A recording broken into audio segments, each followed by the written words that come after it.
येळकोट येळकोट येळकोट येळकोट.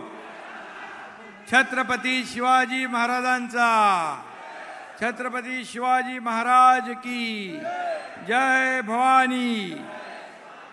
लोकमाता पुण्यश्लोक अहिल्यादेवी होळकर यांचा, अहिल्यादेवींच्या स्मृतीला, त्यांच्या कर्तृत्वाला माझा त्रिवार नमस्कार.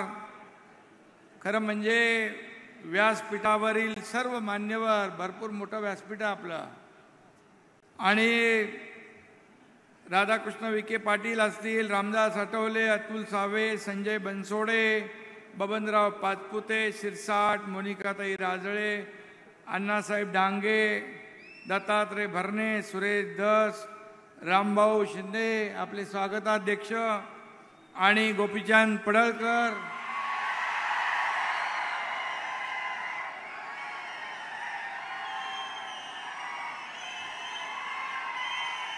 सुरेश धस. अरे भाई इकडे बसे, वरती सांभाळून बाबा, खाली पडा नका. झाडावर बघ आहे तिकडे. हे अहिल्यादेवींच्या वरचं प्रेम आहे.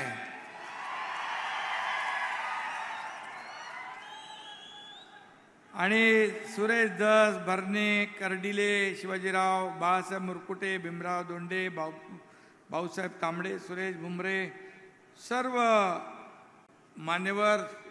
खूप मोठं व्यासपीठ आहे आणि राज्यभरातून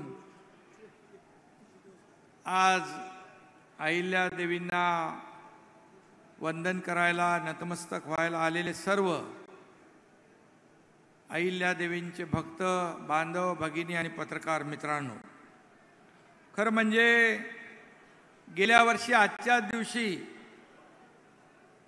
राज्याचा मुख्यमंत्री म्हणून मी इथं चोंडीमध्ये आलो होतो, आणि यावर्षी देखील योगायोग आहे, मला इथं येण्याची संधी मिळाली, त्याबद्दल मी स्वतःला भाग्यवान समजतो.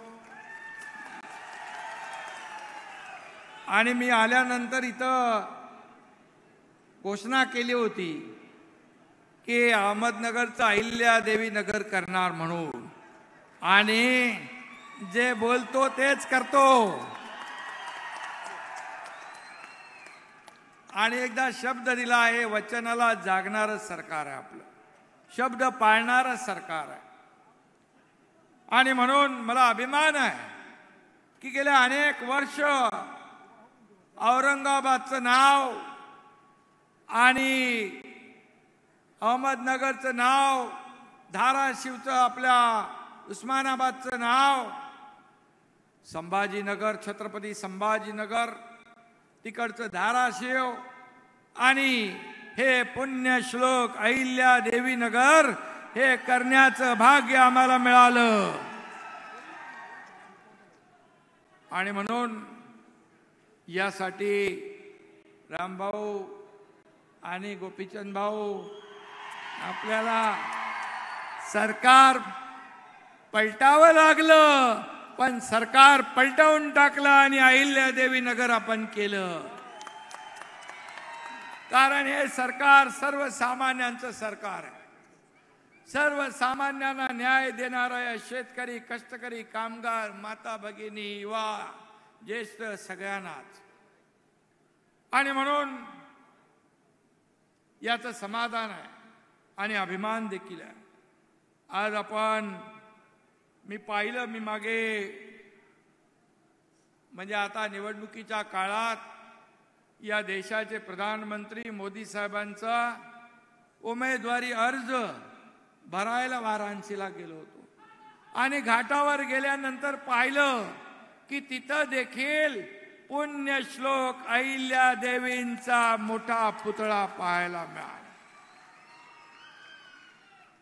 मी बाजूला उभा राहून नमस्कार करताना फोटो काढून घेतला, आणि त्याचा तो घाट देखील अहिल्यादेवींनी बांधला. आज त्याचं मोदी साहेबांनी आज त्याचा मोठा घाटाचा वाराणसी घाट त्याचा विकास केला. एक अभिमान वाटला की महाराष्ट्राच्या कन्येचं योगदान फक्त महाराष्ट्रात नाही तर संपूर्ण देशभरामध्ये पुण्यश्लोक अहिल्या देवीने आपलं कर्तृत्व गाजवलंय. हा आपल्या सगळ्यांचा अभिमान आहे. आणि म्हणून एवढे घाट बांधले, मंदिरं बांधली. आज अशा कर्तृत्ववान आपल्या पुण्यश्लोक अहिल्या देवींचं 299वी जयंती आहे. मगाशी आपण सांगितलं, तुम्ही बोललात 300वी जयंती अण्णासाहेब तुम्ही म्हणाले की त्रिशताब्दी वर्ष असं भव्य दिव्य होईल की सगळ्या संपूर्ण राज्यभरामध्ये जिल्ह्यामध्ये पुण्यश्लोक अहिल्या देवींची 300वी जयंती मोठ्या थाटामाटामध्ये साजरी होईल. खऱ्या अर्थाने किती मोठी जयंती केली तरी सुद्धा त्यांच्या कर्तृत्वासमोर खुजीच आहे. कारण त्यांचं कर्तृत्व एवढं महान होतं की आज आपण त्यांच्या ऋणातून उतराय होऊ शकत नाही. कारण आज आपण पाहतोय की त्यांच्याबद्दल काय म्हणायचं. समाजसेवेचा हिमालय म्हणजे अहिल्यादेवी, शौर्याची तळपती शमशेर म्हणजे अहिल्यादेवी, असामान्य कर्तृत्वाची लखलखती वीज म्हणजे अहिल्यादेवी, सत्याचा मंत्र आणि विकासाचा तंत्र म्हणजे अहिल्यादेवी. आज एका हातात शस्त्र आणि दुसऱ्या हातात शास्त्र घेऊन या ठिकाणी समाजाचा उद्धार करणाऱ्या अहिल्यादेवींची जयंती आहे. छत्रपती शिवाजी महाराज हे जगातले सर्वोत्तम राज्यकर्ते होते. शिवरायांना अभिप्रेत असलेले सुराज्य निर्माण करणाऱ्या अहिल्यादेवी या जगातल्या सर्वोत्तम महिला राज्यकर्त्या होत्या. हे देखील या ठिकाणी मी अभिमानाने सांगतो. आणि या चौंडीच्या या पवित्र भूमीमध्ये त्यांचा जन्म झाला. अण्णा डांगे साहेबांनी सांगितलं पूर्वीची परिस्थिती. आज या मातीचे आपल्यावर झालेले उपकार आपण कधीच फेडू शकत नाही. त्यामुळे या पवित्र या भूमीला देखील मी वंदन करतो, मी नमन करतो आणि आपल्या सगळ्यांना खूप खूप शुभेच्छा देतो. खरं म्हणजे लोककल्याणकारी राज्य, सुराज्य म्हणजे काय हे अहिल्यादेवींनी 29 वर्ष राज्यकारभार करून दाखवलं. राज्यकारभार, आदर्श राज्यकारभार कसा असतो हे अहिल्यादेवींनी जगाला दाखवलं. आणि खऱ्या अर्थाने आपण पाहिले त्यांचा इतिहास, सासरे, पती, मुलगा यांचा अकाली मृत्यू झाल्यानंतर देखील अनेक दुःखांच्या डोंगराला सामोरं जाऊन त्याने धीराने सामना केला आणि आपल्या प्रजेलाच, आपल्या रयतेला कुटुंब मानलं. त्यांनी आपल्या रयतेला आपला परिवार मानण्याचं काम केलं आणि त्यांच्या कल्याणासाठी स्वतःला झोकून देण्याचं काम केलं. त्यांचं नाव पुण्यश्लोक अहिल्यादेवी होळकर. आणि म्हणून अहिल्यादेवींनी अखंड भारतात आपल्या कार्याचा ठसा उमटवला. आज मी मगाशी बोलत होतो की महेश्वरी साड्यांना मोठी मागणी असते, आज पण फेमस आहे. आणि म्हणून या सिल्कच्या साड्या या अहिल्यादेवींची देणगी आहे.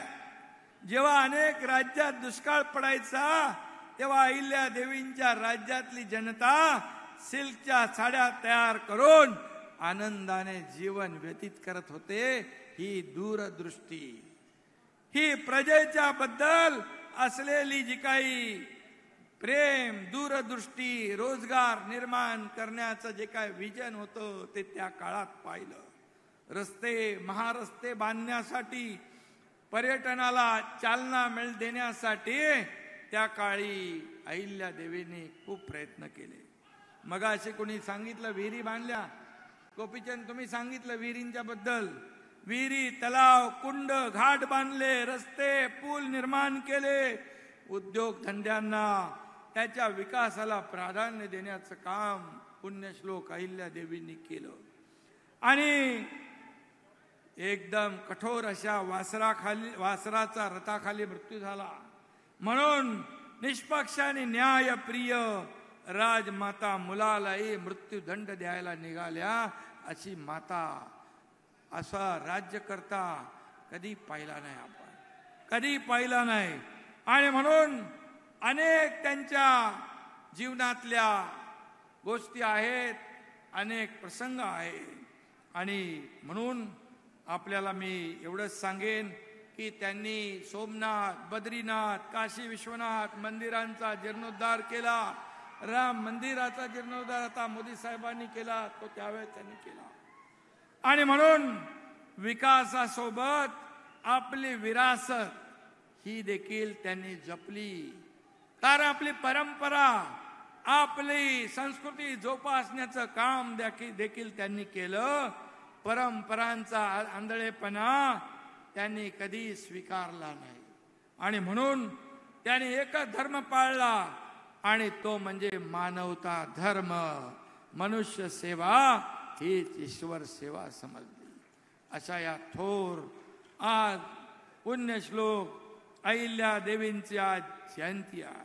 त्याने दिव्यांग, अनाथ, असहाय्य लोकांचं पुनर्वसन केलं.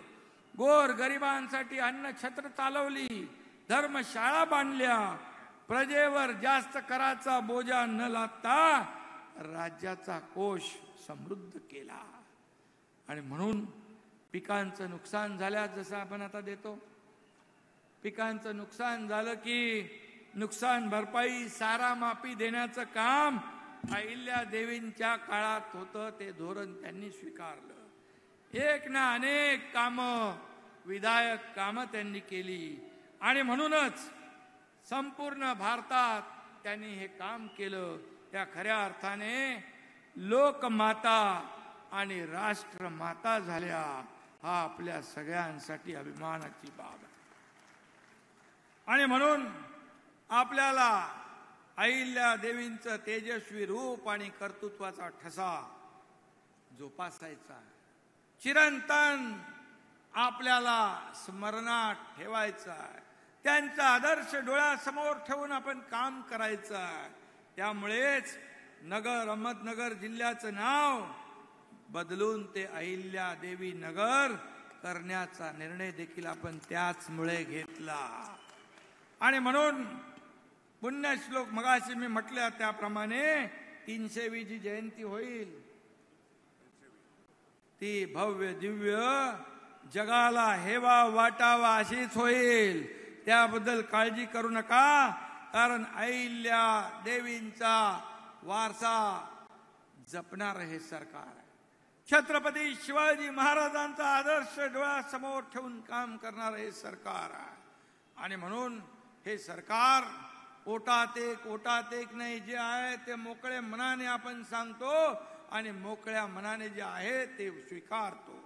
आणि म्हणून आज आपल्या सरकारने देखील मोठ्या प्रमाणावर तसं अहिल्यादेवी, छत्रपती शिवाजी महाराज शेतकऱ्यांच्या, बळीराजाच्या पाठी उभे राहायचे, तसंच आपलं सरकार देखील समर्थपणे शेतकऱ्यांच्या मागे उभे राहिलंय. तुम्हाला आठवण म्हणून मी सांगतो, आतापर्यंतच्या इतिहासामध्ये 1.5-2 वर्षाच्या इतिहासात शेतकऱ्यांना 16,000 कोटी नुकसान भरपाई देणार हे तुमचं महायुतीचं सरकार आहे.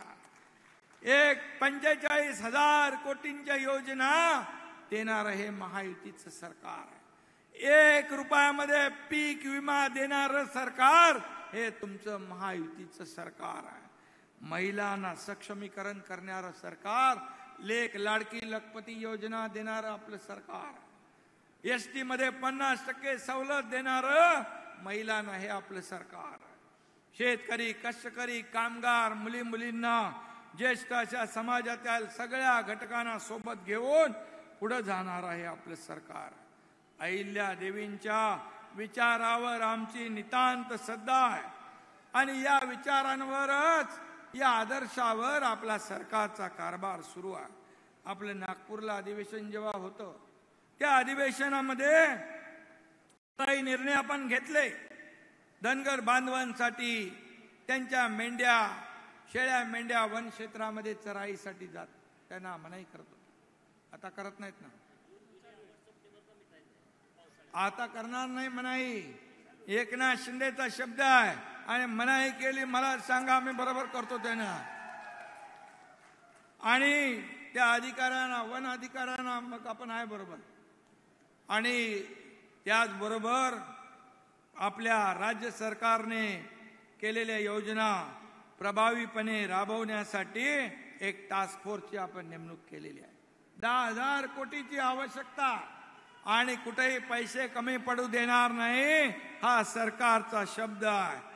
आणि जे आदिवासी समाजाला ज्या योजना मिळतात, त्या सगळ्या योजना आपल्या धनगर समाजाला मिळाल्या पाहिजे, हा देखील आपला निर्णय आहे. आणि म्हणून अनेक योजना आपण 25,000 घरकुलं मगाशी सावे साहेबांनी सांगितलं, आज आपल्या समाजासाठी बांधतोय. विविध योजनांसाठी 140 कोटी रुपये तरतूद केले. त्याचबरोबर विद्यार्थ्यांसाठी विविध ठिकाणी वसतिगृह आपण बांधतोय. मुलींच्या वसतिगृहांना पुण्यश्लोक अहिल्या देवी वसतिगृहाचं नाव आपण सावेदी देऊन टाका. आणि म्हणून यामध्ये स्टँडअप योजनेअंतर्गत धनगर समाजातील जे उद्योजक उद्योग करतील त्यांना देखील न्याय आपण देऊ. जसं अण्णासाहेब पाटील आर्थिक विकास महामंडळ आपण 15 लाख रुपये देतो आणि त्याचं व्याज सरकार भरतं, तशीच योजना आपल्या मुलांसाठी देखील आपण राबवू, हे देखील मी या ठिकाणी सांगू इच्छितो. आणि म्हणून मी आपल्याला एवढंच सांगेन की आपल्या समाजाला, जसं आदिवासी समाजाला 22 योजना आहेत, तशा योजना आपल्या समाजाला देखील आपण या ठिकाणी सरकारच्या माध्यमातून सुरू केल्याशिवाय राहणार नाही, हा देखील आपल्याला या ठिकाणी शब्द देतो. खरं म्हणजे, आणि मगाशी अण्णा डांगे साहेब म्हणाले, आता इथून पुढं अहिल्याबाई नाही, अहिल्या देवीच म्हटलं पाहिजे. तो जी.आर. सरकार काढेल, कुठंही अहिल्याबाई नाव येणार नाही. कारण ज्यांनी देवत्वा समान काम केलं, ज्यांना देवत्व प्राप्त झालंय, ज्यांनी एक राज्यकर्ता म्हणून आपल्या रयतेला सर्वोच्च स्थान दिलं, त्या पुण्यश्लोक अहिल्या देवींच्या नावासमोर अहिल्या देवीच लागलं पाहिजे. हे देखील आपण शासनाचा त्याप्रमाणे आपण जी.आर. काढू. आणि म्हणून मी आपल्याला एवढंच सांगतो की हे सरकार आपल्या आशीर्वादाचं सरकार, हे सर्वसामान्यांचं 1.5-2 वर्षाच्या सरकारमध्ये आपण पाहिलं किती निर्णय घेतले आपण. आज काही निर्णय जे आहेत काही कोर्टामध्ये असतील, त्याचे मी भाष्य इथं करत नाही, आचारसंहिता चालू असल्यामुळे. परंतु मी एवढंच सांगतो की आपल्या धनगर समाजाला नेहमी आपण आपल्या सरकारला आशीर्वाद दिलेले आहे. त्यामुळे सरकारचं कर्तव्य आहे की सरकार तुमच्या पाठीशी खंबीरपणे उभं राहील, हा शब्द या ठिकाणी मी आपल्याला देऊ इच्छितो. आणि म्हणून बाकी रामभाऊ काय, गोपीचंद काय, सगळं आपले काम चालूच असतं.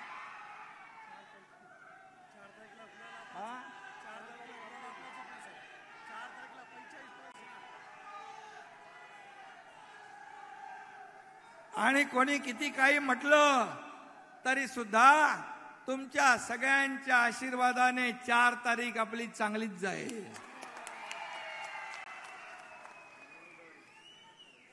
आणि म्हणून मी आपल्याला सगळ्यांना एवढंच सांगतो, मला येण्याचा इथं भाग्य लाभलं. पुण्यश्लोक अहिल्या देवी होळकर यांची 299वी जयंती. या जयंतीला गावागावातून, राज्यभरातून आपण इकडे आलेला. दऱ्या खोऱ्यामध्ये, डोंगरावर आपली वस्ती असते. आणि म्हणून हे सरकार तुमचं आहे. हे सरकार सर्वसामान्यांचं आहे. आणि हा मेनपाळ धनगर समाज जो गरीब पण प्रामाणिक आहे, इमानदार आहे, एकदा शब्द दिला की दिला. आणि म्हणून सरकार देखील शब्दाला जागणार आहे. आणि म्हणून हा तुमच्या परिवारातलाच एक मुख्यमंत्री आहे, एक शेतकऱ्याचा मुलगा आहे. आणि म्हणून जे बोलतो ते करून दाखवण्याची हिम्मत पण बाळगतो. आणि म्हणून आपल्याला माहित आहे, जेव्हा मागच्या सरकार काय होतं आपल्याला माहित आहे. मी आज त्याच्यावर कुठलंही भाष्य करू इच्छित नाही, परंतु सर्वसामान्यांच्या मनातलं सरकार यावं म्हणून देवेंद्रजी आणि आम्ही मिळून जे काय केलं, आज तुम्हाला मी सांगतो, 2-2.5 वर्षात शेतकऱ्यांसाठी, महिला भगिनींसाठी, माझ्या युवकांसाठी, कष्टकऱ्यांसाठी, कामगारांसाठी, आपल्या ज्येष्ठांसाठी जे निर्णय आपण घेतले ते जर आपण वाचले तर नक्की आपल्याला कळेल की हे सरकार सर्वसामान्यांचं आहे. हे सर्वसामान्यांच्या जीवनामध्ये चांगले दिवस आणणारं सरकार आहे. आणि आम्हाला वैयक्तिक आम्हाला दुसरं काही नको आहे. आम्हाला फक्त एवढंच आहे की तुमच्या जीवनामध्ये चांगले दिवस आले पाहिजे आणि तुम्ही देखील इतर समाजाबरोबर मुख्य प्रवाहामध्ये सामील झाले पाहिजे, अशा प्रकारची भावना आपल्या सरकारची आहे. आणि म्हणून मनापासून मी आपल्याला सगळ्यांना शुभेच्छा देतो, मनापासून धन्यवाद देतो. आणि आज इथं कोणाचा राम शिंदे तुमच्या लग्नाचा वाढदिवस आहे काय? तुमच्या लग्नाचा वाढदिवस आहे काय? आणि रामभाऊ शिंदे यांच्या लग्नाच्या वाढदिवसानिमित्त पण गोपीचंद आणि आमच्या सगळ्यांच्या वतीने त्यांना खूप खूप शुभेच्छा. धन्यवाद. जय हिंद, जय महाराष्ट्र. एबीपी माझा, उघडा डोळे बघा नीट.